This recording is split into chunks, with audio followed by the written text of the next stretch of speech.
안녕하세요. 중고차는 유미카의 이유미입니다. 오늘은 저희 유미카에 휴전선으로 넘어오신 분을 초대했습니다. 본인 소개 좀 해주세요. 네. 안녕하세요. 네. 95년 6월에 DMZ 경유해서 강원도 하천 지역으로 올라만 한용수입니다. 반갑습니다. 반갑습니다. 반갑습니다. 그 당시에는 탈북자가 아닌 기순자로 명칭을 월남 기순용사가 정식 명칭이었어요. 월남 기순용사. 네, 그래서 용사증이 있었어요. 아, 정말요? 네, 네. 와, 그랬구나.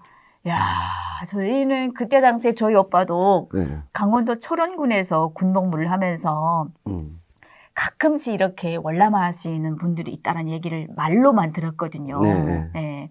근데 지금 이렇게 진짜 실물로 앉아서 보니까 옛날에 오빠가 얘기해주던 생각도 나고 그러네요. 그러면 그때 당시에 군복무는 북한 쪽, 우리 대한민국 쪽 서로 어느 방향에서 하셨어요? 그러니까 북한 지역 강원도 창도군이라는 곳에 저희 연대가 있었고요. 저희 사단은 금강군 속사리에 있어가지고 저희 사단 병력은 거의 대부분이 금강군 지역에 위치하고 있었어요. 그래서 한국군으로 말하면 7사단 일부 지역 그리고 국군 21사단 지역 그래서 화천하고 인제였나? 거기하고 인제? 거의 이렇게 마주보고 있는 그런 위치에서 군대 생활을 했죠. 그러면 직선거리로 얼마나 가까웠습니까? 저희가 재미삼아 얘기를 하면 포대경으로 관측을 하면 쟤네 오줌 색깔도 볼 수가 있다 뭐 이런 얘기를 하거든요. 이게 망원경 같은 거라는 거죠? 망원경보다는 배율이 훨씬 높죠. 네. 그래서 우스갯소리로 그렇게 얘기를 하는데 1km도 안 된다는 거네요, 그러면? 1km는 넘어요. 아, 그래도 내 그렇게 잘 보여요? 네. 근데 거의 북한군이 위치한 소초의 위치가 한국보다는 다 거의 대부분이 좀 높은 데 위치하고 있었어요. 저희가 있을 때는. 그래서 저희가 이렇게 관측을 하면 이렇게 한국군 마당이 보일 정도로 이렇게 내려다보면 마당이 보여요. 그냥 이렇게 군인들이 왔다 갔다 하고 움직이고 하면 다 보이죠. 진짜 가까운 데 있었다. 네, 가깝죠. 쉽게 얘기하면 그런 얘기를 해요. 뭐 뛰면 5분, 걸으면 10분 뭐 이런 얘기를 하거든요. 그 정도 거리면 그 정도 시간이면 올 수 있다 뭐 이런 얘기를 하죠. 그러면 처음에 그런 최전방 부대 딱 배치 받았을 때 처음으로 망원경으로 이제 한국군을 보면서 또 한국 땅을 바라보면서 어떤 생각이 들었습니까? 내가 진짜 전방에 왔구나. 우리나라의 최전선을 내가 지키고 있구나. 뭐 이런 좀 그런 자부심 뭐 이런 게 굉장히 강했던 것 같아요. 그리고 우리가 빨리 싸움에서 이겨야겠구나.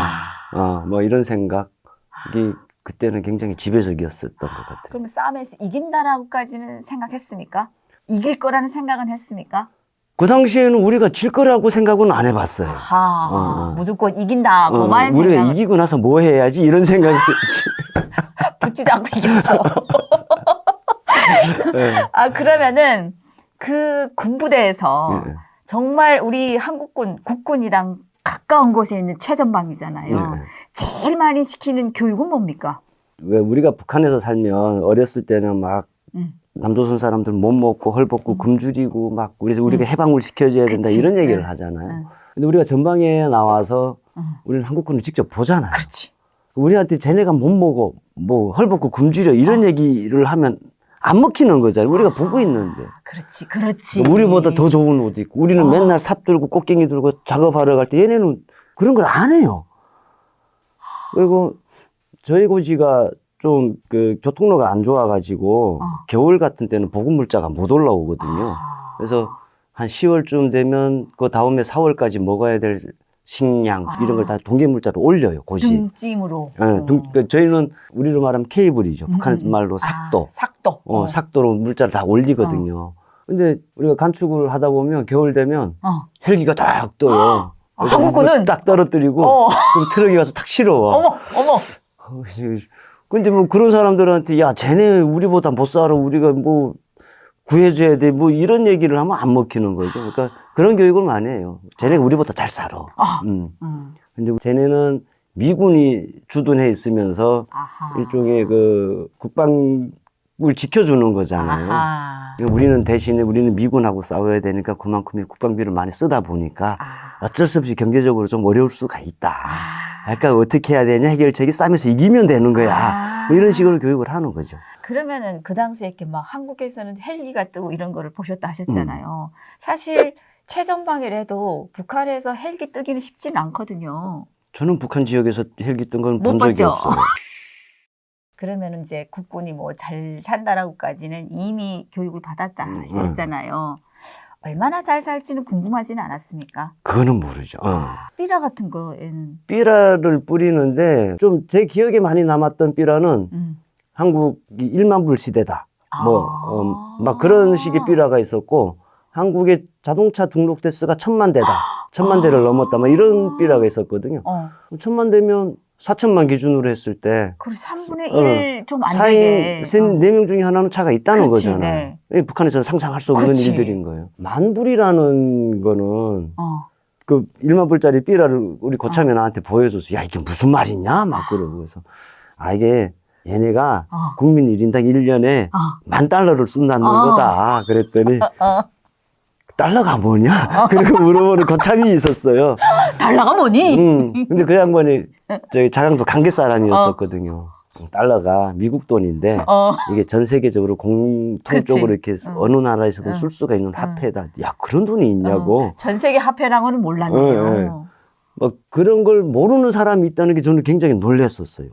달러를 모르나? 이거 기본적인 상식 아닐까? 막 이런 생각이 들었었는데, 얘네가 1만 달러를 쓴다는 게 이게 좀 북한 돈으로 계산을 하면 계산이 잘 안 되거든요. 근데 저희 아버지가 리비아에 한 7년 있다가 왔는데 명절이 되고 하면 아버지가 1달러를 줘요. 그럼 북한에 외화상점이 있잖아요. 그치. 1달러 가지고 외화상점을 가면 사탕 한 봉지를 사죠. 물건 놓은 사탕 아니에요. 동네들 다 줄 서서 갖고 쫓아다니는 거예요, 이게. 북한에서 1달러가 그 정도였는데 10,000달러면은 도대체 어느 정도일까? 뭐 이런 생각이 드는 거예요. 근데 그 10,000달러를 국민 1인당 1년에 10,000달러를 번다고? 이것들이 좀 뻥이 너무 과한 거 아니야? 뭐 이런 생각? 그런 생각들이 좀 많이 들었었던 것 같아요. 그러니까 이게 삐라도 북한 사람들이 알아들을 수 있게 날려야 되는데 너무 그것도 뭐 정확한 숫자이기도 하지만 너무 정확하게 이렇게 날리다 보니 북한 사람들은 이 10,000달러가 도대체 이게 숫자가 이게 계산이 안 되거든요. 그쵸. 지금은 좀 계산이 되는데 그렇죠. 그때 당시에는 달러라는 건 지금도 마찬가지입니다. 본 사람이 없는 시대예요. 그런데 달러 얘기를 하니 앞뒤가 안 맞는다라는 생각을 충분히 할 수 있는 시대였죠. 네. 그러면 아까 망원경을 보면서 북한군은 맨날 사업을 둘러매고 작업하러 다니는데 국군 쪽에서는 일하는 게 안 보인다 하셨잖아요. 부럽지 않았습니까? 그런 걸 보면 많이 부럽죠. 그러니까 저희는 최전방에서 잠복 근무를 하잖아요. 근데 잠복 근무를 나가면 저녁에 일과가 끝나고 잠복을 나가서 아침에 철수를 해요. 정상적인 일과대로라면 아침 먹고 취침을 해야 돼요. 그치. 그리고 이제 오후에 다시 또 매복을 나가야 되는데 아침 먹고 작업을 나가야 돼요. 일단은 뭐 진지 보수 작업도 해야 되고 일단 먹고 살아야 되니까 농사도 지어야 되고 농사가 끝나면 저녁 먹고 또 근무 나가야 되는 거예요. 잘 시간이 없는 거예요. 그러니까 근무 나가서 자는 거죠. 저희는 그래서 보초 근무보다는 잠복 근무를 더 선호했어요. 나가 숨어 자면 되니까. 잠복 근무는 저녁에 나가서 아침에 철수할 때까지 한 자리에 그냥 있거든요. 그러니까 나가서 그대로 자면 돼요. 근데 보초 근무는 2시간에 한 번씩 교대를 해야 돼요. 그러니까 잘 시간이 없는 거예요. 그러니까 잠복을 나가는 걸 되게 좋아했었죠. 그래서. 근데 일단은 뭐 막사나 이런 것들이 보면 우리는 산 뒤에 숨어서 완전 거의 뭐 6.25 때 벙커 같이 지어 있어요. 이렇게 콘크리트로 둥그렇게. 얘네는 한 네모 반듯하고 건물이 되게 이뻐요. 그리고 이렇게 막 벽에 얼룩무늬 막 이런 위장도 막 해놓고 그런 거 보면은 참 우리는 그냥 세멘트밖에 발라놓은 게 없는데 한눈에 보이게. 일단 우리보다는 좋은 환경에서 군생활 하는 것 같구나 이런 생각은 들죠. 그렇죠. 그랬겠죠. 그러면은 우리 대한민국으로 기순을 하기 전에 무엇 때문에 한국으로 올 생각을 하셨습니까? 군대 나오기 전까지는 배고픈 적이 없었거든요. 별로 추워봤던 적도 없었던 것 같아요. 나름대로는 좀 부유하게 살았죠. 그 지역에서는 북한 사회에서는 좀 부유했던 것 같아요. 근데 제일 충격이었던 게 군대 나와서 이민군대인데 영양실조 환자들이 막 있는 거예요. 저도 영양실조 걸렸었거든요. 그 당시부터 그 전부터도 시작이었습니다. 네. 이민군대인데 이게 영양실조 걸려갖고 얘네가 어떻게 싸워? 이런 생각이 많이 들었어요. 이거 좀 내가 어렸을 때 생각했던 군대랑 내가 직접 경험해보는 군대랑 이렇게 차이가 심하게 나나? 이런 생각이 지금 정말 많이 들었었고요. 그런 와중에 저희가 12월이 됐을 때까지만 해도 동계피복이 지급이 안 됐어요. 12월에도 하피복을 입고 있었어요. 추위에 정말 이 굶주림보다 더 힘든 게 추위거든요. 근데 전방에 나왔는데 내가 생각했던 한국군이 아닌 거지. 우리보다 너무 잘 사는 한국군을 이제 보게 되는 거예요. 그래서 야, 우리 사회가 정말 뭐가 문제가 많구나. 그런 생각이 들고 이제 그 당시에는 또 뭐 삐라 방송 엄청 많이 했었거든요. 쌓인 게 많은 데다가 이제 그런 걸 막 듣고 막 하다 보니까 이제 그래 한번 가볼까? 뭐 이런 생각이 드는 거죠. 그러면은 그때 당시에 그 휴전선 하면은 뭐 지뢰도 있고 뭐 전기 철조망도 있었을 텐데 그건 무조건 내가 이걸 뚫고 나간다라는 자신감은 있었어요? 저희는 하루에 한 번씩 이렇게 순찰을 하거든요. 그러니까 우리도 말하면 철책 순찰을 해요. 지뢰도 어디에 있는지 위치를 알겠네요.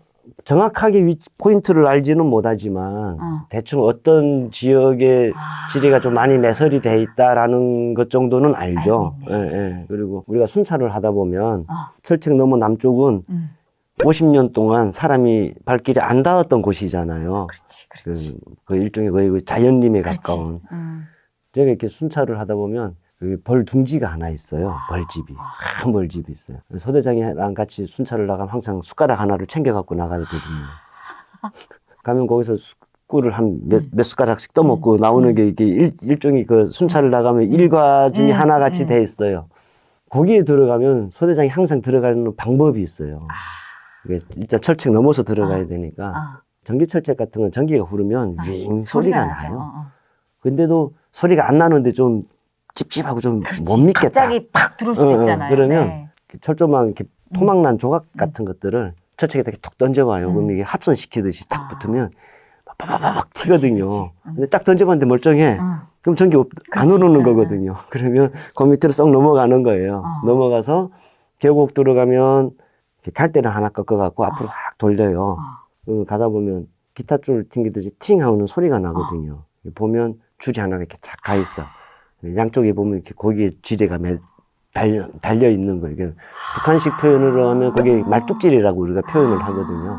말뚝에다 지뢰를 박아서 그러니까 계곡에는 물속에는 지뢰를 못 묻으니까 그래서 줄을 건들면 양쪽에서 터지게.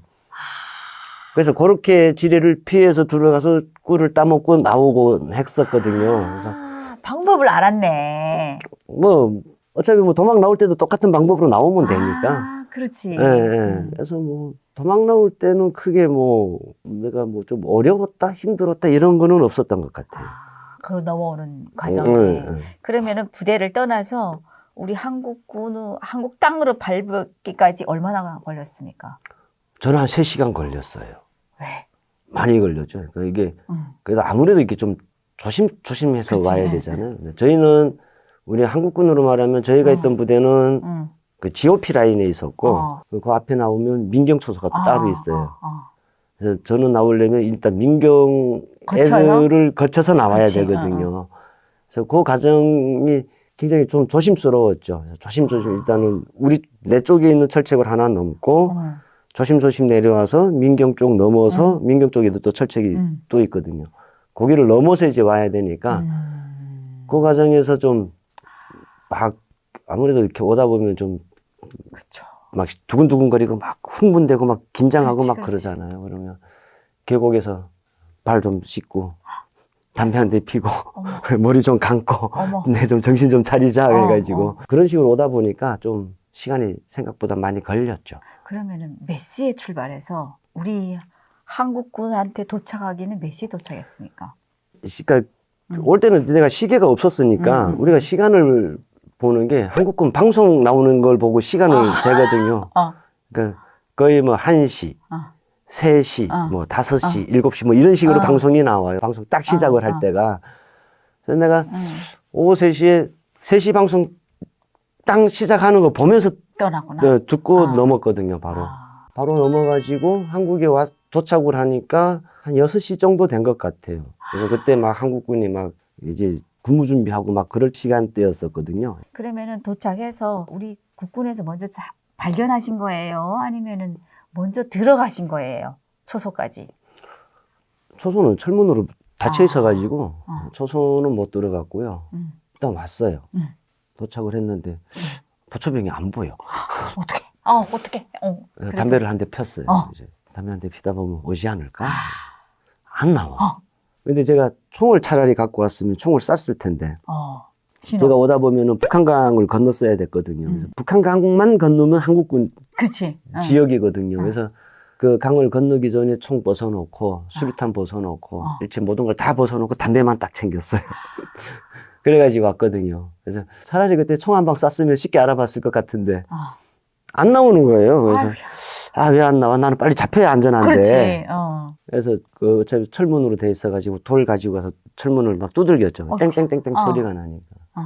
그러니까 한국군에 한 명이 추리닝 바람으로 탁 튀어나오더라고. 노크를 했네 결국에는 돌로. 결국은 그런 꼴이 된 거죠.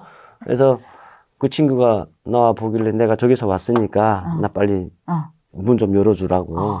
그랬더니 막 들어가요 또. 그래서 빨리 잡혀야 되는데 왜 안 잡아주고 도망가는 거야? 막 그러고 있는데. 그 친구도 놀라가지고. 소대병이 여기 나와가지고 소대장이랑 나와가지고 문 따줘가지고 들어갔었죠. 근데 좀 우회였던 거는 그래도 적군이 왔잖아요. 적군이 아무리 빈무장 상태였다 하더라도 저는 뭐 손도롯하고 무릎 꿇기고 포박하고 막 이럴 줄 알았거든요. 나 포박 당할 각오를 갖고 있었어요. 빨리 날 묶어줘. 안 묶어. 막 들어라고. 그래서 옷이 푹 젖어 있었거든요. 그 헤엄쳐 건너느라고.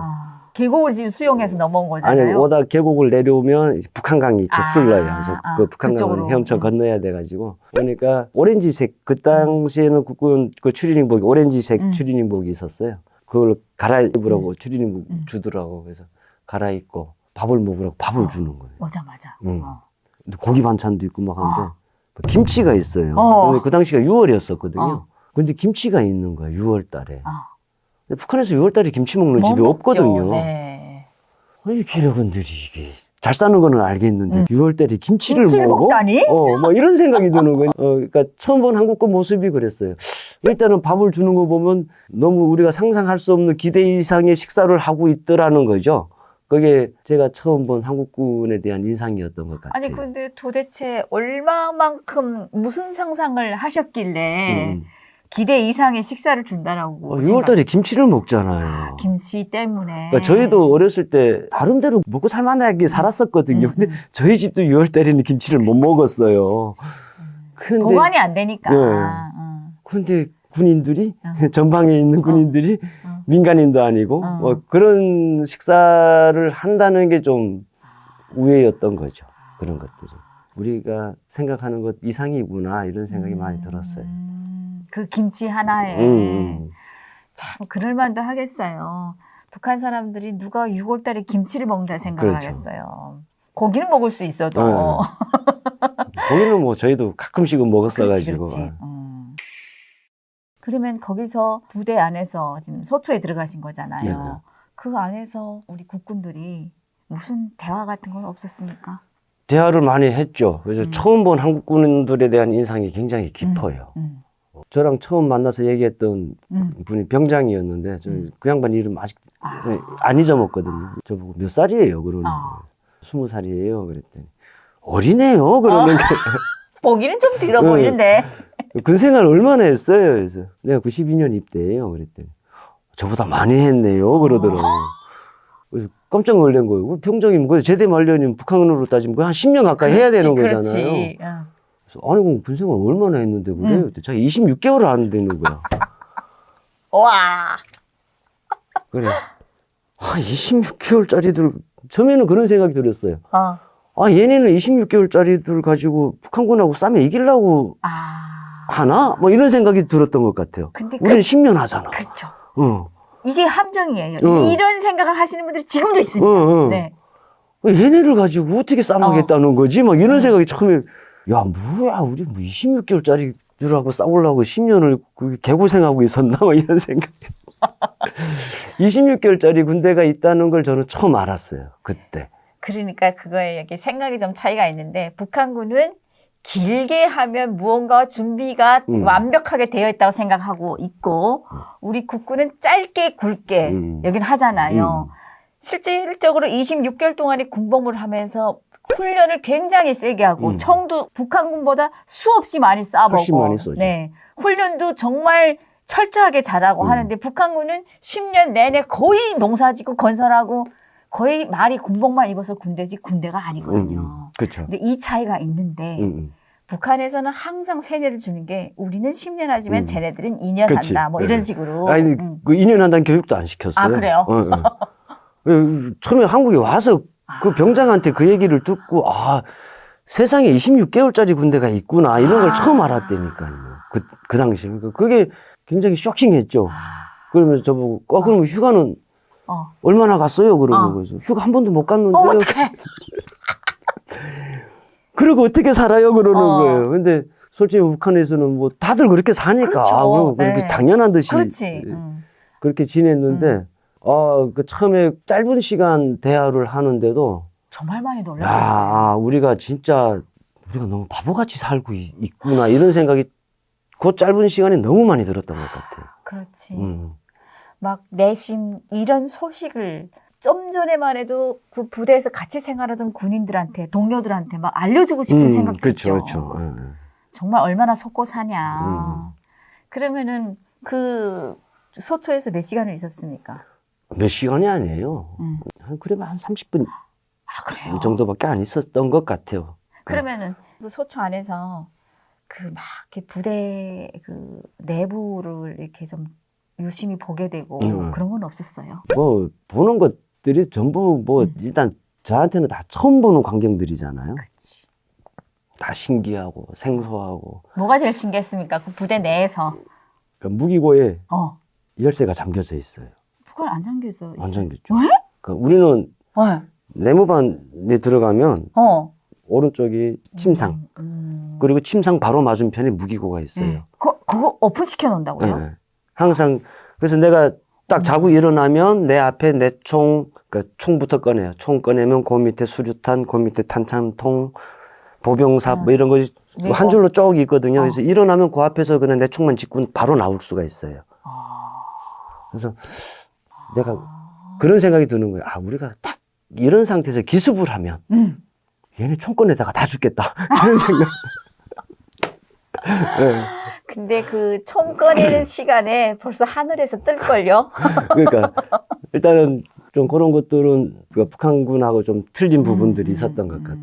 그래서 북한군이 생각보다 총기 관리를 잘 안 하는 것에 비해서 총기 사고가 많이 많이 나죠. 하거든요. 네, 엄청나는 걸 알고 있습니다. 엄청 네. 많이 나는데 보복총도 쏘고 관리를 안 하는 거에 비해서는 많이 안 나는 것 같다 이런 생각이 좀 들더라고요. 그렇게 관리를 안 하는데 북군은 진짜 그런 관리를 좀 철저하게 하는데 너무 철저하게 하는 것도 좀 부담이 있지 않을까 이런 생각도 좀 해봤던 것 같아요.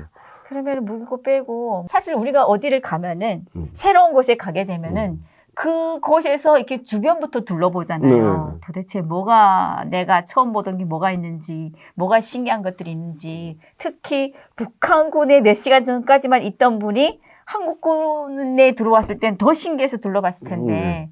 제가 도망으로 오던 날에 임무를 받고 나온 게 있어요. 나물 채취해 오라고. 부식이 없어서. 반찬거리가 없으니 오늘은 너희 가재는 나물 채취해라. 나물 채취하러 나왔다가 제가 도망을 갔거든요. 근데 여기 왔더니 6월 달에 북한에서 그나마 좀 먹고 살만하다는 사람들도 못 먹는 김치를 군인들이 먹고 있는 거예요. 저는 가장 쇼킹한 걸 꼽으라고 하면 그걸 꼽을 것 같아요. 진짜 저희 오빠도 군대 나가서 특히 봄 때는 겨울 내내 장만해둔 식량이 다 떨어져가지고 그렇죠. 그 풀캐러 그렇게 다닌다라고 얘기 들었거든요. 먹을 게 맞아요. 없어서. 그러면은 진짜 그런 것들만 비교를 해놓고 봐도 나는 풀캐러 다니는데 여기는 앉아서 우리가 상상도 못했던 6월의 김치를 먹어. 진짜 진짜 쇼킹할 근데 만하죠. 지금은 막 뭐 북한이랑 한국이랑 비교하고 막 예전에는 많이 비교를 했잖아요. 근데 지금은 북한이랑 한국을 비교하고 하는 거는 우습죠. 참 좀 의미 없는 얘기인 것 같아요. 아무 의미 없습니다. 좀 네. 무의미한 그쵸, 얘기들인 그쵸. 것 같아요. 비교 자체가 안 되니까. 그러면 거기서 이제 조금 간단한 절차에 의해서 좀 조사를 받고 못 타고 이동해서 어디를 갔습니까? 좀 있으니까 그 지프가 왔어요. 지피로. 그래서 지프를 타고 GOP 라인으로 우리가 한국군으로 하면 GOP 라인 그쪽으로 이동을 하니까 헬기가 와 있어요. 그래서 헬기를 타고 사단 지휘부에 내렸죠. 헬기 탔어요. 아, 북한에서 망원경으로 보던 헬기를 난 이제 타고 가. 헬기 타고 사단 지휘부에 와서 어. 이렇게 뭐 사단장님 만나고 차 한잔 마시고 뭐 간단한 얘기들 하고 있으니까 사단 정훈 참모가 준비됐으니까 이제 가면 된다고. 그래서 또 헬기를 갈아탔어요. 이야 뭐야. 사단 지부에서 헬기를 타고 이제 성남 비행장까지 온 거죠. 오면서 그때 되니까 이제 저녁이 됐어요. 그렇지. 헬기 타면서 밑에 내려봤겠네요. 서울 상공 확 지나는데 정훈 장교가 저한테 그러는 거예요. 여기가 서울 상공이라고 멋있죠? 막 그러는 거예요. 평양도 이래요. 아이고 진짜 자존심은 살아있어가지고 서울 얼마나 그 정원 장교님께서 얄미웠겠어요. 그래요? 그러더라고. 그때 당시에는요 불도 안 올 때입니다 북한이. 그리고 이제 도착을 해서 성남 비행장에서 또 승용차를 갈아타고 이제 그 조사받는 기관으로 이동을 하다 보면 영등포 쪽을 지나가요. 63 빌딩이 또 딱 있는 거예요. 다 대한민국에서 제일 높은 빌딩이라고. 그치, 그 당시에. 63층짜리라고. 평양에 105층이 있어. 그 뼈다귀만 있는 건물. 야, 그거 다 멋졌잖아, 씨. 골조는 105층 올라갔어, 왜 그래?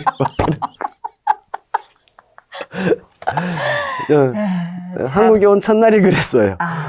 지금도 생각하면 참 유치한데. 그렇죠, 유치하죠. 속으로는 어떤 생각했습니까? 말은 그렇게 해도. 이것들이 정체가 뭘까?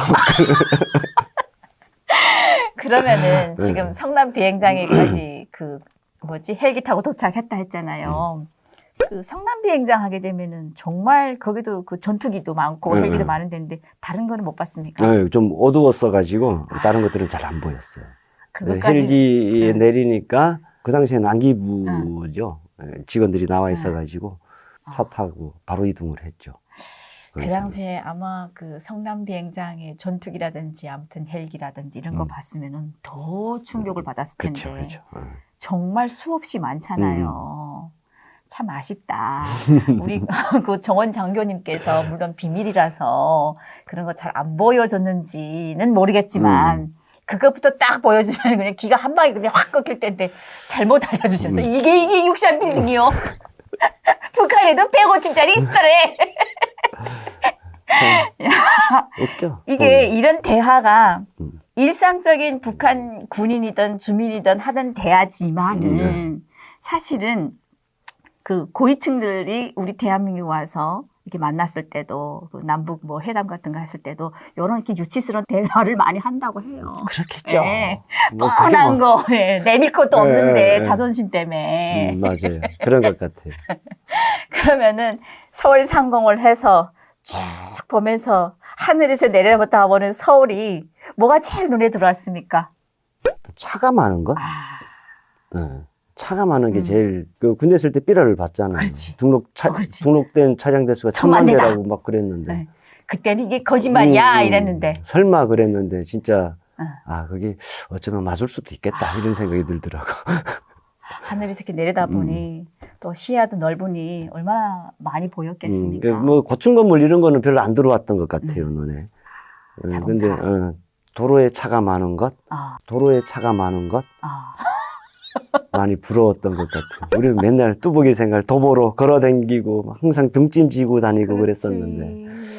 네. 이제 오랜만에 듣는다. 북한에서 이렇게 등에다 지고 걷는 거 뚜벅이라고 그러거든요. 뚜벅 걸른다고 뚜벅이라고. 야, 참 어떻게 보면은 진짜 엊그제만 해도 그 정말 미개한이라 표현하면 좀 그렇긴 하지만은. 아니, 미개한 게 맞아요. 그렇죠. 네. 그렇게 뭐 불도 없는 곳에서 그렇게 살다가 한순간에 지금 정말 다른 세상으로 그렇죠, 왔잖아요. 그렇죠. 네, 맞아요. 정말 충격이 충격이었을 것 같아요. 그날 밤 잠 못 잤어요. 그쵸. 네. 내가 생각했던 것보다 더 환상적이었죠. 그렇죠. 네. 모든 게 내가 생각했던 상상 이상이었던 것 같아요. 그렇죠. 그렇죠. 맞습니다. 음. 그러면 그렇게 해서 국정원으로 들어갔을 텐데 조사받으러. 네. 사실 뭐 탈북민들이 좀 그 조사를 받는 과정에 친해지고 이러면은 궁금한 것들 좀 물어보거든요. 궁금한 거 없었습니까? 뭘 알아야 궁금하죠?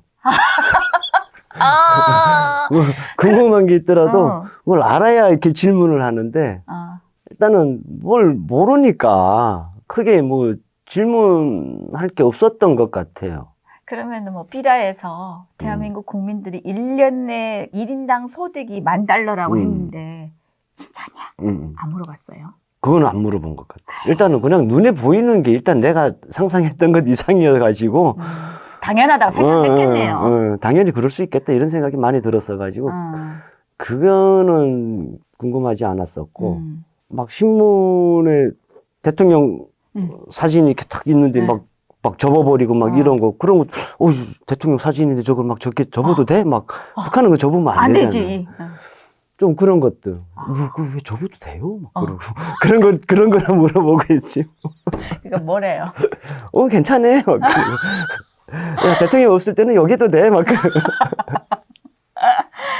야, 참 그런 행동, 말 하나하나에 너무 충격을 많이 받았겠어요. 그렇죠. 그러면은 국정원에 있을 때 뭐 옛날부터도 이렇게 기순 용사들이 오게 되면은 우리 대한민국에서 이렇게 막 관람도 시키고 답사도 시키고 네.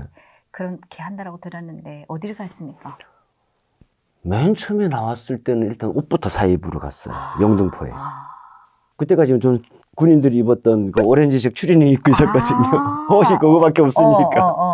그 있다가 야, 좀 나가서 옷 좀 사입어야겠다. 안 되겠다 해가지고 나가서 옷 사러 갔었죠.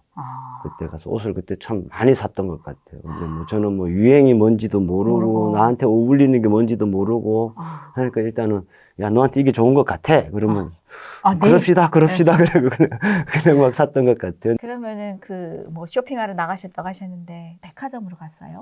아니요. 백화점이 아니었던 것 같아요. 그러니까 아울렛 같은데. 쇼핑몰로 그냥 갔어요. 아울렛 같은 데로 갔었던 것 같아요. 그런 쇼핑몰도 북한에서는 없어서 없죠, 신기했을 없죠. 텐데. 없었죠. 어땠습니까? 처음 봤을 때. 옷이 뭐 엄청 많고 뭐 하니까. 전부 다 뭐 별천지지 뭐 어쩔 게 뭐 없어요. 그냥 물어봐서 뭐해. 다 신기한 거예요. 그러면 좀 전에 이제 조사 받기 전까지는 이제 GOP를 넘어서 이제 북한강으로 오다 보니까 옷이 다 젖어서 우리 국군이 추리닝을 갈아입었다 했었는데 북한군은 추리닝이 있습니까? 없죠. 그 추리닝 입으라고 했을 때 어땠습니까? 군대가 추리닝 입고 다니는 거. 단복이라고 그러잖아요. 단복. 얘네는 단복도 주나? 막 그러고. 북한에 단복이 어디 있어, 북한군에. 없어요. 항상 뭐 저희가 훈련할 때 겨울에 내복도 잘 지급이 안 됐어요. 그렇지. 그래서 맨날 맨살에 그냥 속옷 그냥 입고 다니고 막 이런 적도 많았어 가지고요. 단복을 입고 좋았겠네요. 좋았죠. 얘네 단복도 있네. 그러고. 야, 진짜 뭐 하나하나 다 놀랄만 일이죠. 그럼요. 그러니까 이게 한국군을 처음 보니까 뭐 북한군하고 비교했을 때 뭐 어땠어? 그러면 솔직히 그런 거예요. 비교가 안 돼요. 그 자꾸만 비교하려고 하면 억지 부리는 거죠. 뭐 비교가 안 되는 걸 어떻게 비교를 해야지? 막 이런 생각이 드는 거죠. 그러면은 체격이 많이 차이 났을 텐데. 그렇죠. 네. 그 체격 보고는 어떤 생각이 들었어요? 사실 이게 사람이 누구나 군인뿐만 아니라 특히 남자들은 이 체격에 대한 그 상대방의 자존감이라든가 위압감이라든가 아무튼 이런 게 있는데 우리는 보통 북한군은 작잖아요, 사실은. 작죠. 그럼 못 먹어서 그런 거거든요. 그치. 네. 여긴 또 크잖아요. 네. 그 체격 보고는 어땠습니까?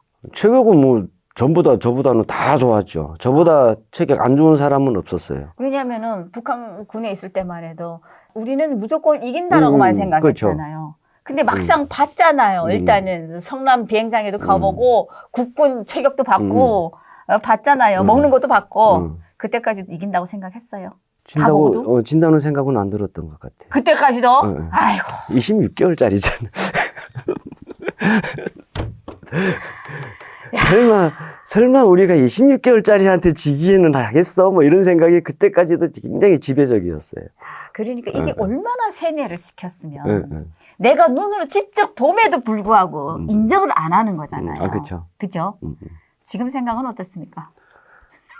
지금은 무기나 이런 것들 보면 일단은 뭐 북한군하고는 비교가 안 되게 장비들이 우수해졌잖아요. 그렇죠. 그래서 그런 장비를 가지고 지면은 그건 더 비정상적일 거예요. 그렇죠. 그래서 맞아요. 한반도가 전쟁이 났을 때 어떻게 될까 이런 것에 대해서는 크게 뭐 깊이 생각해 걱정은 안 하는 것 같아요. 그러면 다시 원점 돌아와서 지금 국정원에서 쇼핑몰도 가보셨다 하셨잖아요. 견학은 어디 갔습니까? 견학은 제가 제일 인상 깊게 가봤던 게 기아자동차 소화리 공장. 아하, 기아자동차. 네, 기아자동차 소화리 공장을 가봤어요. 뭐 북한에 이거 삐라 봤을 때도 어우 자동차가 이렇게 많아? 이런 데 굉장히 호기심이 많았었고 소화리 공장에 가서도 뭐 자동차 생산하고 도금하고 이런 걸 생산 라인 다 봤거든요. 그렇지. 보여주지. 예, 예. 근데 뭐 진짜 다 기계화로 해가지고 로봇이 막 조립을 하고 막 이런 것들을 보니까 자동차에 대한 로망 같은 것들도 많이 생겼던 것 같아요. 소화리 공장은 인상이 깊었어요. 공장인데 굉장히 깨끗했어요. 우리가 그냥 흔히 생각하는 이런 공장 분위기가 아니었던 것 같아요. 북한에서 뭐 공장, 농장 하면 다 뭐 사실 좀 지저분하고 막 그런데 네. 굉장히 깨끗했던 것 같아요. 이런 데서 자동차를 만드나? 이 정도로 공장이 깨끗해도 되나?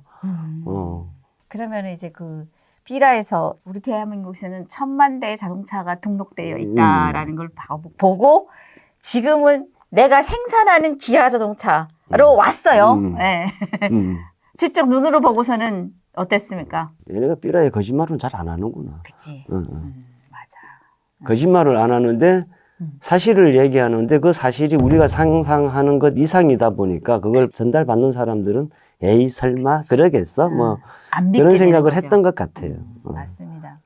그러니까 북한 주민들이 이해를 할 수 있을 정도의 내용을 써서 보내야 되는데 여기는 진실을 그대로 보냈음에도 불구하고 북한 사람들은 이거는 상상 초월하는 일들이니 안 믿는다라는 거죠. 그렇죠. 그 당시에는 그랬죠. 그렇죠. 내가 직접 보기 전에는 잘 안 믿는 것 같아요. 맞아요. 근데 지금은 그래도 좀 많이 틀려지지 그렇죠. 않았을까. 근데 뭐 본인은 보면서도 안 믿었잖아요. 그랬죠. 보면서도. 네. 63 빌딩이 서울에서 제일 높은 거야. 그러니까 북한에도 105층짜리가 있는데요. 라고 했을 때 하나 탁 주워받고 싶었을 거예요. 아마. 아마 그랬을 거예요. 지금 그렇지. 생각해보면 그분이 아마 뭐 이런 애가 다 있지 뭐 이런 생각했을 것 같아. 야, 너 다시 가. 막 이러고 싶었을 거예요. 네. 그러면은 기아를 가봤고 또 어디를 가봤어요? 남산타워 가보고 롯데월드 가보고 시내 전경을 보고는 아 멋있네 아름답네 뭐 이런 생각은 크게 안 들었던 것 같아요. 그러나 사람들이 사는 모습들이 우리가 생각하는 것 이상이었던 것에 충격을 많이 받았던 것 같아요. 그렇죠. 사람들이 사는 모습이라 하면은 일단 내가 뭐 바깥에 나와서 생활은 안 했지만 이제 오다 가다 이제 길거리 다니는 사람들을 봤을 거 아니에요. 그렇죠. 뭐가 제일 놀라웠습니까? 일단 우리가 기본적으로 쟤네가 우리보다 잘 산다. 쟤네가 옷을 잘 입어. 일단 먹고 사는 건 우리보다 훨씬 훌륭해. 라는 것 정도는 알고 있었으니까 크게. 근데 사람들이 자유분방함 같은 거, 막 그런 것들이 굉장히 자유롭네. 그리고 그 방에 있으면 TV 같은 걸 보잖아요. 뉴스 같은 걸 보고 하면. 굉장히 막 정부 비판도 하고 자유롭게 얘기하고 막 이런 것들 보면 저렇게 막 비판을 해도 괜찮을까 저 사람? 막 그런 생각도 들면서 굉장히 자유분방하다 그런 생각이 많이 들었던 것 같아요. 맞습니다. 북한하고 전혀 다른 게 북한에는 정치적인 발언을 하면은 지도새도 모르게 잡아가지만 우리 대한민국에서는 오히려 뭐 성추행 발행을 하면은 감옥을 갈 수 있습니다. 그치. 북한에서는 성추행 발언은 그것만큼만 자유로워요. 맞아요. 그랬던 것 같아요. 근데 그것마저 못하게 하면 사람들이 정신병 걸릴 것 같아요. 그러니까 앉아서 계속 그런 얘기만 하잖아요. 지금 대한민국에 살면서 보니까 그런 이야기들이 나를 성추행하는 발언이었구나라는 걸 알았지. 북한에서는 그 뭐라고 얘기해도 허허허 웃고 그치. 있죠. 맞아요.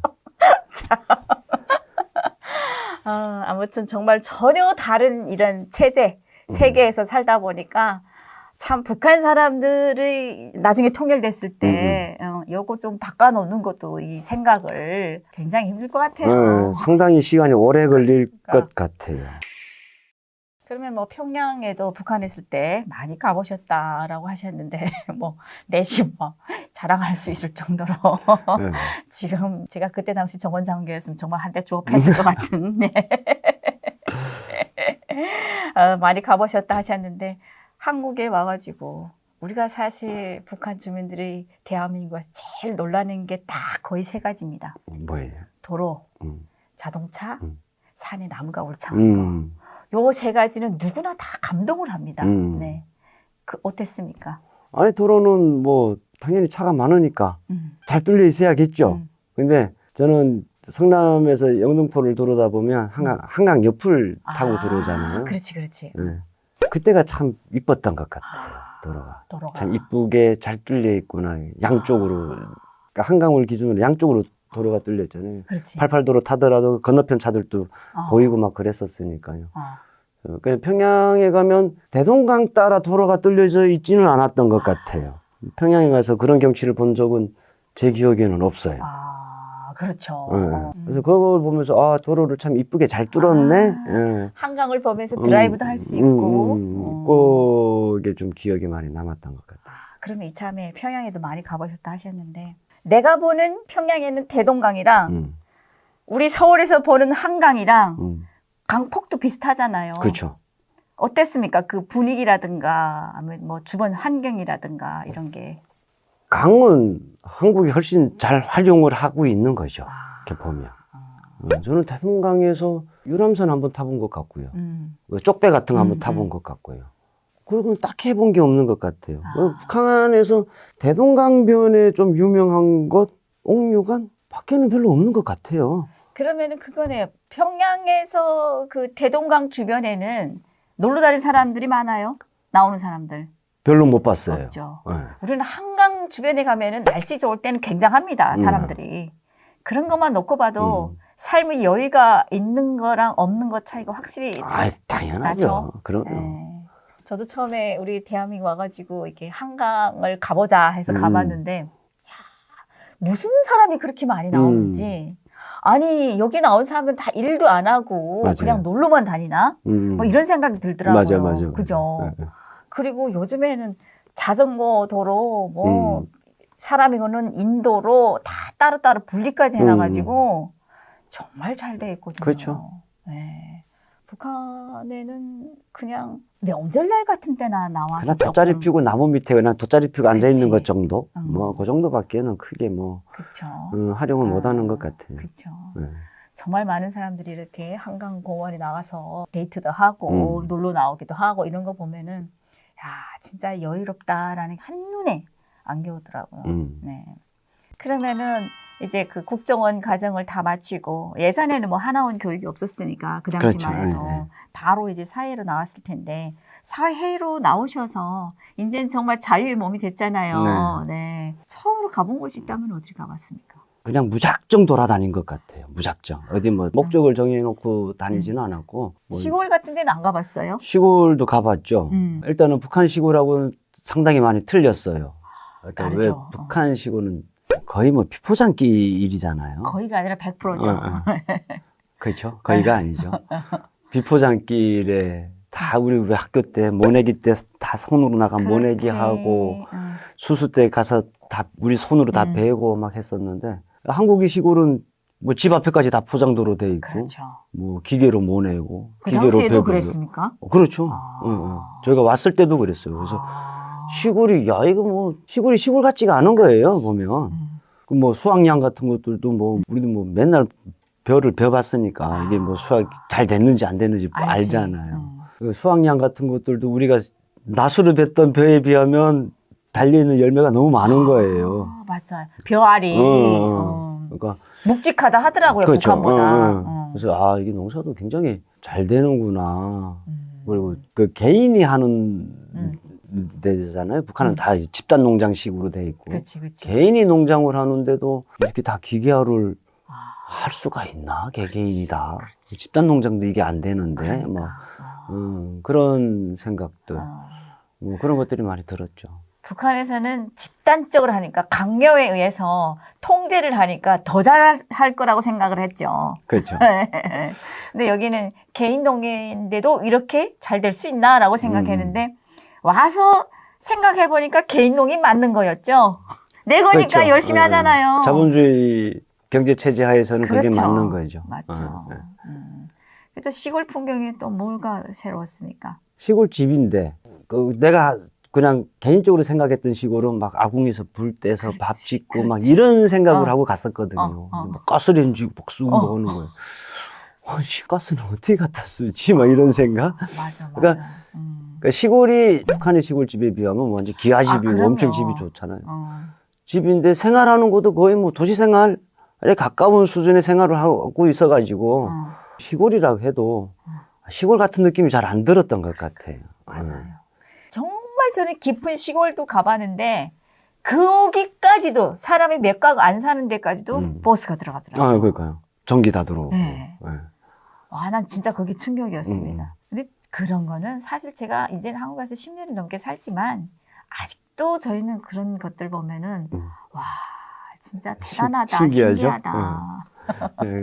좀 신기한 게 많네요. 지금도 그러니까. 보면. 이 정말 시골에 몇 가구밖에 안 사는 이 사람들을 때문에 이 사람들을 위해서 버스가 3명, 4명, 어떨 때는 1명도 타고 다니잖아요. 맞아요. 기름값도 안 나오는. 그래도 국민들의 편리를 위해서 그렇게 다닌다는 게 와, 북한에서 시골 버스 하면은요. 버스도 없지만은 요즘에는 그 장사 버스 같은 게 하나 생겨가지고 정말 사람이 메어 터지게 꽉꽉 차야 움직이거든요. 저희는 시골 하면 다 걸어갔지 뭐 여기서 뭐 버스가 어딨어 시골에.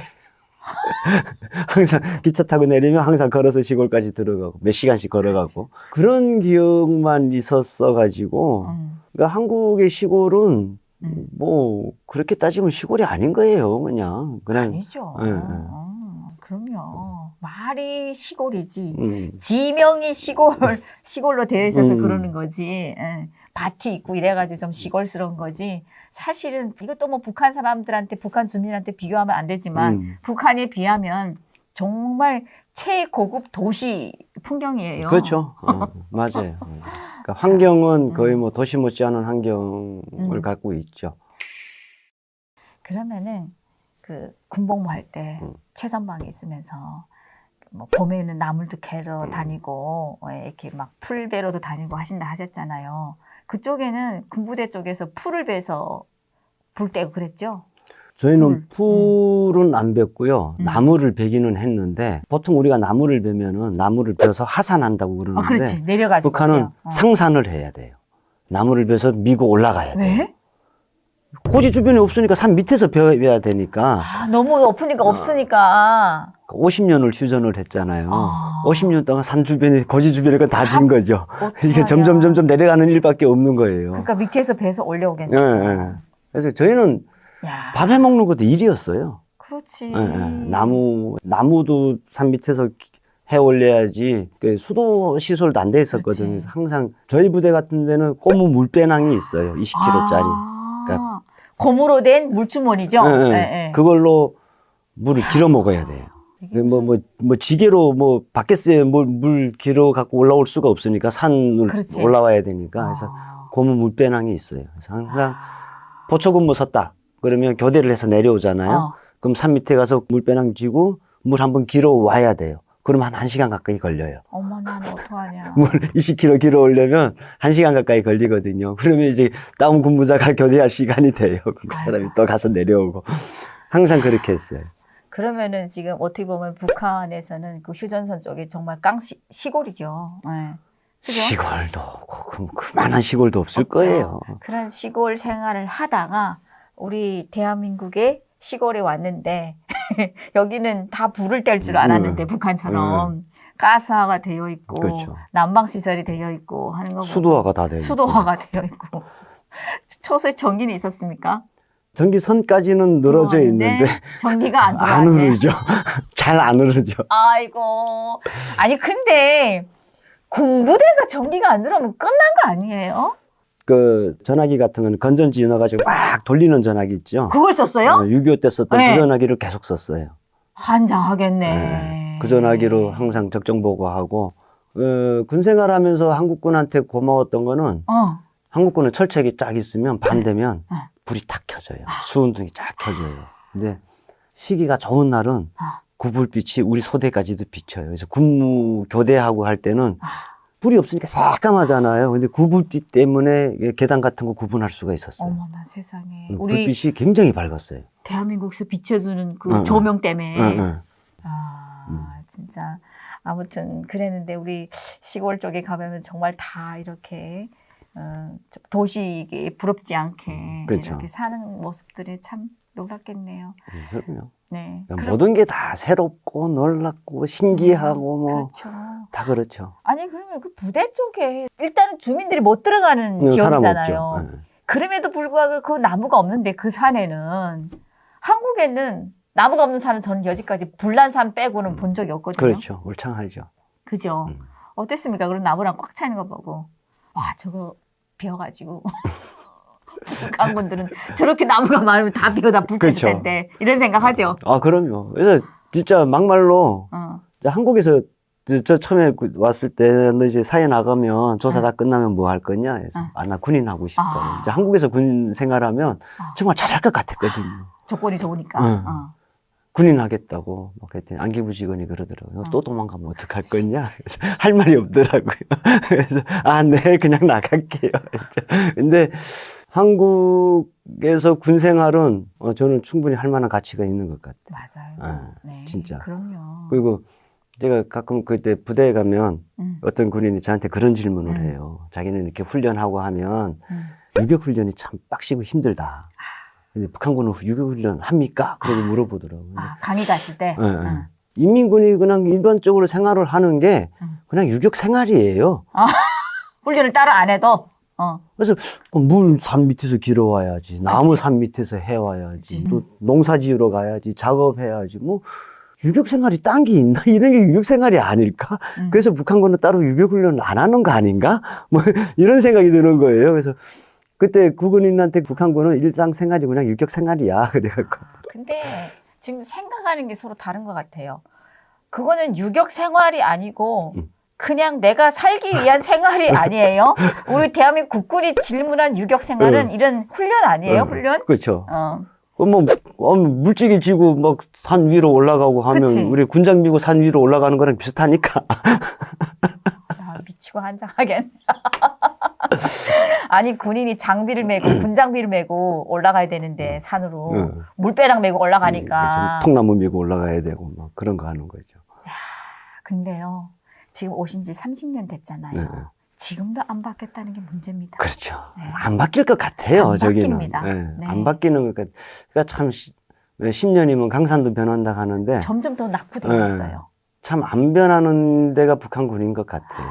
그러니까 안 북한군뿐이 아니겠죠. 북한도 안 변하겠죠. 안 변했어요. 왜냐하면 요즘에는 워낙 이렇게 카메라가 잘 되어 있어서 정말 카메라가 몰카를 사용하기엔 너무나도 잘 숨기게끔 나오잖아요. 그렇죠, 그렇죠. 북한에서 몰카를 찍어다가 이렇게 영상 유튜브에 올리시는 거 많잖아요. 그런 것들 보게 되면은 하나도 변한 게 없습니다. 네. 참 안 변해. 한국에 오셔서 어떤 직업부터 먼저 일하는 건 어떤 일부터 먼저 했습니까? 저는 뭐 군대 가서 한 게 뭐 삽질하고 꽃갱이질하고 이런 거라 솔직히 뭐 노가다를 좀 했죠, 처음에는. 그러니까 일용직. 내가 뭐 딱히 뭐 어떤 직업을 택해야 될지도 잘 모르겠고 그러니까 처음에 막 왔을 때는 막 좀 혼란스러운 시기잖아요. 세상도 모르고. 그때 그 당시에는 저는 좀 운이 좋았던 편이 특별채용 제도라는 게 있었어요. 있었죠. 그러니까 특채 제도가 있었거든요. 지금은 그 제도가 없어졌는데. 그래서 처음 조사를 받고 사회에 나올 때 안기부에서 저한테 물어보더라고요. 너 이제 사회 나가면 어디에 가서 살고 싶냐 해서 서울만 빼고 아무 데나 다 좋아요 그랬어요. 서울 빼고? 사람이 너무 많으니까. 시골도 살만하잖아요. 좋잖아요. 그렇지. 서울만 빼고 아무 데나 다 좋아요 했는데 서울로 보내주더라고요. 그래서 처음 나왔던 그 거주 지역이 방배동이었어요. 아. 근데 그때는 이렇게 임대 아파트 같은 게 바로바로 안 나왔어가지고 하숙집에 있었었거든요. 그러면 이렇게 방배 경찰서에서 이렇게 관리를 했어요. 거주지 경찰서에서 관리를 하니까. 그래서 나와서 사장님이랑 같이 만나서 막 얘기를 하는데, 야, 우리 관내에 지하철공사 본사가 있는데, 그 특별채용 제도가 있으니까. 지하철. 거기다 한번 지원해보는 거 어떠냐? 그러더라고요. 그러면은 형사님들이 추천에 의해서 지하철 쪽에서 그렇죠. 그렇죠. 그렇게 가게 된 거죠. 그러니까 제가 뭐 원해서 간 거는 뭐 알아야 원하는 것도 있는 거잖아요. 네. 뭐 특채가 있고 또 지원도 해주셨고 하니까. 그래서 지금 보면 그분들한테는 진짜 고마운 분들인 거예요. 그럼요. 그렇게 또 주변에서 추천도 해주시고 막 이러니까 정보를 알아야지 내가 움직이는 거잖아요. 지금 아무것도 모르는 상태에서. 그렇죠. 그러면은 지하철 쪽에서 근 몇 년? 제가 96년, 그러니까 오기는 95년에 한국에 왔는데 96년 7월 1일자로 지하철, 그 당시에는 지하철 공사였죠. 지금은 교통공사로 바뀌었는데 지하철 공사에 입사를 했죠. 네. 오래됐다. 지금까지 했으니까 이제 만으로 27년? 안 됐네. 지하철을 빡 뚫었겠네요. 저는 처음에 지하철 입사해서도 지하철을 잘못 탔었어요. 몰라갖고. 노선이 너무 많아갖고. 그렇지. 내가 지하철 직원인데 내가 이렇게 헤매도 되나 싶을 정도로. 평양에서 지하철 타보셨죠? 그거는 뭐 헤맬 일이 없죠. 없죠. 단순하니까. 그치. 네. 야, 나는 처음에 그 지하철 노선도를 이렇게 딱 보고, 와, 한국 사람 다 천재만 살았다. 이 복잡한 거미줄 같은 거 어떻게 찾아가지? 맞아요. 라고 생각했는데, 저도 뭐 여러 번 잘못하긴 했지만 타다 보니까 되더라고요. 그렇죠. 네, 맞아요. 근데 저는 정말 궁금한 게, 저뿐만 아니라 우리 북한 주민들, 저희 유튜브 또 북한에서 또 몰래 본다라는 얘기도 있거든요. 그래요? 네. 그러니까 이참에 그 지하철에 대해서 궁금하신 분들이 많으실 것 같으니까 좀 자세한 정보를 알려주시면 좋을 것 같은데, 제일 궁금한 게 지하철이 그 편성이, 그러니까 기차가 총 몇 대나 됩니까? 그러니까 2호선 기준으로 하면은 일반인들이 흔히 말하면 한 칸, 두 칸 이렇게 얘기하잖아요. 네네네. 그런 한 칸짜리가 10개가 묶여져 있으면 한 편성이거든요. 네네. 그런 식으로 2호선 같은 데는 한 100편성 넘게 만들어져 2호선 하나에만 100편성이 되어 있어요? 넘게 있죠. 어머! 그러니까 예비 편성까지 해야 되니까. 어머, 그렇게 많아요? 그럼요. 어머, 그렇게 많아요? 그럼요. 어머. 많죠. 그러니까 뭐 저희 회사 전체로 따지면 뭐 엄청 많은 거죠. 어머, 세상에. 아니, 한 개 편성이 그렇게 되어 있으면 지금 공항선까지 해서 엄청나게 많잖아요. 그렇죠. 9호선 기본 나오고 공항선 나오고 무슨 경부선 나오고. 이제 경전철들도 많이 생기고. 야, 그러면은 말도 못하게 많은 거네요. 그렇죠. 그건 뭐 차량 개수를 셀 수는 없네요. 아마 이야. 어마어마하게 많을 거예요. 최소한 2,000대는 되겠네요. 그 이상이죠. 그렇죠. 어머, 세상에. 아마 양수로 따지면은 전체로 다 따지면 한 10,000량 이상은 충분히 나올 것 같은데. 와, 이게 그러니까 노선이 워낙 많아가지고요. 경전철까지 다 합하고 뭐 하면 이게 지하철이 1분도 연착이 없잖아요. 네. 야, 정말 제 시간에 들어왔다 제 시간에 출발하잖아요. 네. 그것도 막 그 서울 같은 데 2, 3분씩 막 들어오잖아요. 그렇죠. 러시아 시간에 저희는 거의 한 2, 3분 간격으로. 그러니까요. 이렇게 편성이 많으니까 그렇게 많이 다니네요. 그렇죠. 그러면 하루에 지하철을 이용하는 시민이 한 750만 명. 이야, 그렇게 많아요? 2호선이 한 200만 명이 좀 넘고요. 네, 그러니까 2호선 로얄선인데. 2호선 대단하시다. 750만 명이 하루에 움직이는 인구잖아요. 그러면은 서울 경기권에 2천만 정도가 지금 살고 있잖아요. 거의 3분의 1은 타네요. 그러니까 인원수로 따지면 그렇게 되죠. 와, 대단하다. 그렇게 많은 사람들의 교통수단을 책임진 참, 와. 나는 그렇게 많은 사람들이 탈 줄을 몰랐고 그렇게 많은 편성도가 있는지도 몰랐어요. 야, 그러니까 그 수송인구 얘기를 하면 일반인들 많이 놀래. 그렇게 많이 이용을 해? 뭐 이렇게 많이 놀래요. 장난 아니네요, 진짜. 그러면은 뭐 정확한 데이터는 아니겠지만 평양에는 얼마나 된다고 생각하십니까? 그냥 지하철은 그 노선 가지고 10만을 이용할 수 있을까 싶은데 노선이 워낙에 적어가지고요. 그렇죠. 저희가 평양에 놀러 갔을 때 막 출근 시간대도 타보고 막 퇴근 시간대도 타보고 막 그랬었거든요. 일종의 그 밀집도라고 그러잖아요. 그런 밀집도가 서울보다는 훨씬 못했어요. 그러니까 좀 널널했어요. 그래서 나름대로 자기는 뭐 사람 붐빈다고는 하는데 서울 지하철에 사람 붐비는 거하고는 말도 못 하더라고요. 막 참 몇 대씩 보내고 타는 분들도 많이 있거든요. 사람 출퇴근 많아가지고. 시간에는. 그러니까 수송인구 뭐 이런 거는 뭐 굳이 이거 뭐 어떻게 계산을 하겠습니까? 북한 평양 지하철은 아까 말씀하신 것처럼 10만의 인구도 태우나 마나 할 정도의 차량인데 우리 대한민국은 750만 명을 교통수단을 그렇죠. 지금 해결을 해주는 거잖아요. 와, 진짜 이거 만약에 저희 유튜브를 북한 주민들이 본다고 하면은 이 또한 안 믿습니다. 그렇죠. 예, 무슨 말이 되는 얘기 하냐고. 북한 인구 2천만이라고 하는데 750만 명이 하루에 지하철을 그렇게 이용을 한다고 하면은 저것도 그렇죠. 개뻥이라고 하죠. 그렇죠, 맞아요. 야, 근데 뻥 아닙니다. 정말 사실입니다. 다시 한번 이렇게 상기를 시키고 싶네요. 와, 진짜 뿌듯하겠네요. 정말 많은 분들이 어떻게 보면은 생명도 생명이지만은 그 일터를 지금 책임지고 있어요. 세계적으로도 이렇게 뭐 전 세계적으로도 도시철도 기관들이 굉장히 많잖아요. 근데 하루 수송 인구가 이만큼 되는 도시철도 기관이 거의 없어요. 별로 많지가 않아요. 진짜 지하철은 전 세계에서 대한민국이 거의 1위라고 저도 들었거든요. 그렇죠. 한국을 방문하는 관광객들 목록에 서울 지하철 경험하는 것도 꼭 포함되어 있어요. 그렇죠. 지하철 안에서 와이파이가 빵빵 터지는 데는 서울밖에 없대요. 그렇지. 외국인들이 오면 깜짝깜짝 놀란다 하더라고요. 놀래만 하죠. 1위라고 들었습니다. 참 자부심을 가지시겠네요. 아, 저는 뭐 자부심 갖고 있죠. 그렇죠. 네. 진짜 멋지십니다. 아유, 네. 감사합니다. 그러고 보니까 서울교통공사 산악 모임에 제가 잠깐 다니면서 산 등산을 같이 했습니다. 아, 그래요? 그럼요. 네. 서울교통공사 분들이 한 20명 정도가 한 달에 한 번씩 이제 유명한 산들, 명산 같은데. 지하철 산악회가 참 예전에는 굉장히 아시는구나. 활성화가 돼 있었었는데 저는 워낙에 산을 안 좋아해가지고 군대 가서 산에만 있다 보니까 산이 싫더라고요. 그래서 제가 이게 서울교통공사 명칭이 바뀐 것도 이미 알고 있었습니다. 그러셨네요. 네네.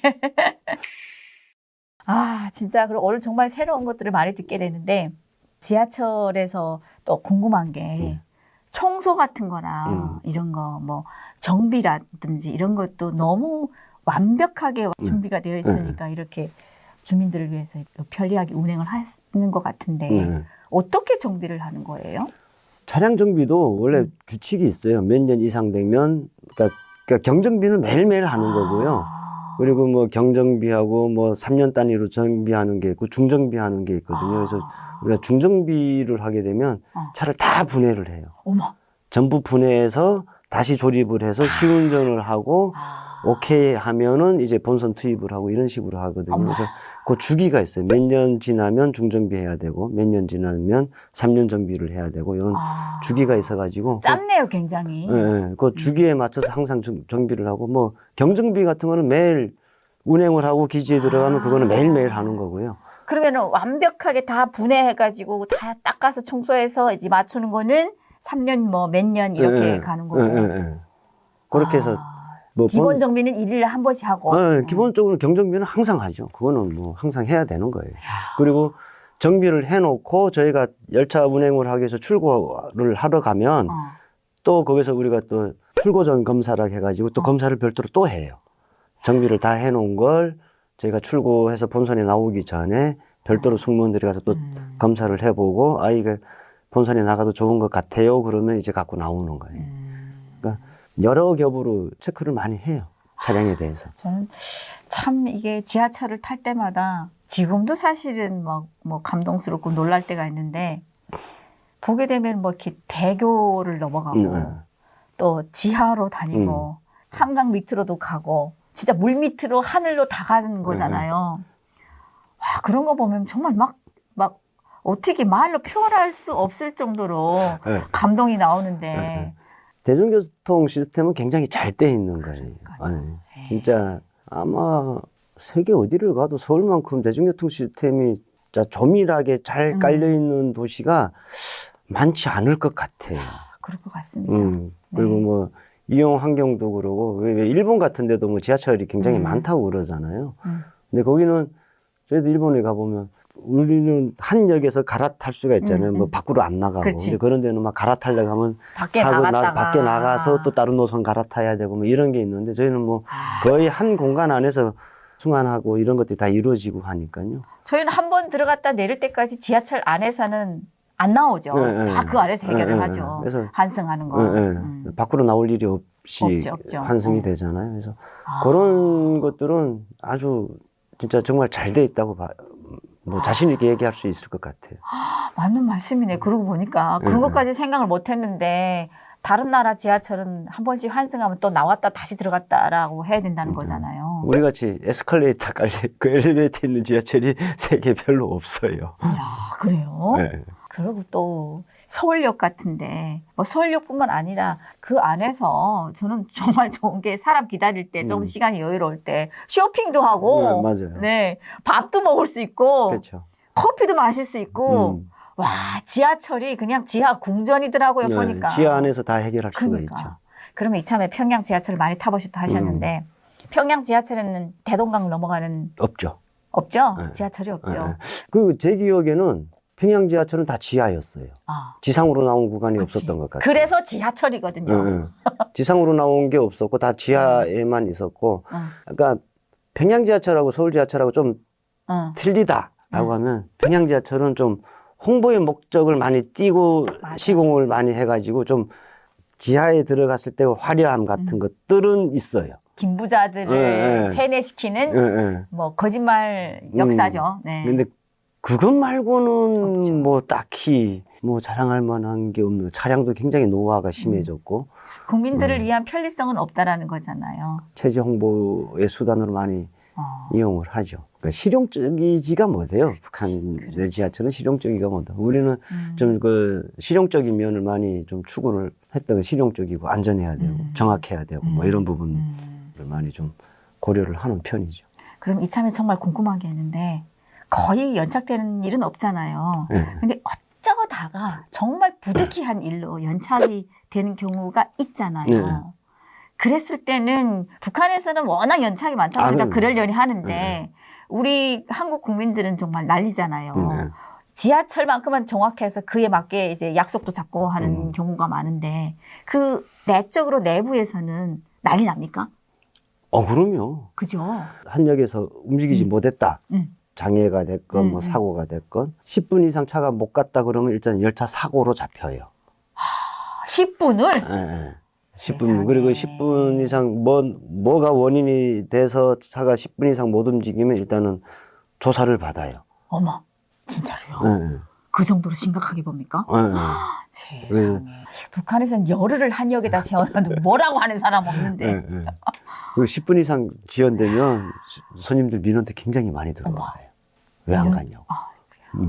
그래서 북한 사람들이 한국에 왔을 때 뉴스라든가 이런 데 보면은 어느 역에서 1분, 2분 연착됐다라고 하는 거 보고 뉴스 나오는 거 보고 저기 왜 뉴스 나올 감이냐고. 저희가 좀 차를 타다 보면 손님들도 열차 시간표를 정확하게 알고 이용을 하시는 분들이 제법 있거든요. 네, 그렇죠. 네. 제가 받은 민원은 아닌데 차가 7초 빨리 갔다고 민원이 들어온 적이 있어요. 왜 빨리 갔냐고. 7초 빨리 갔다고?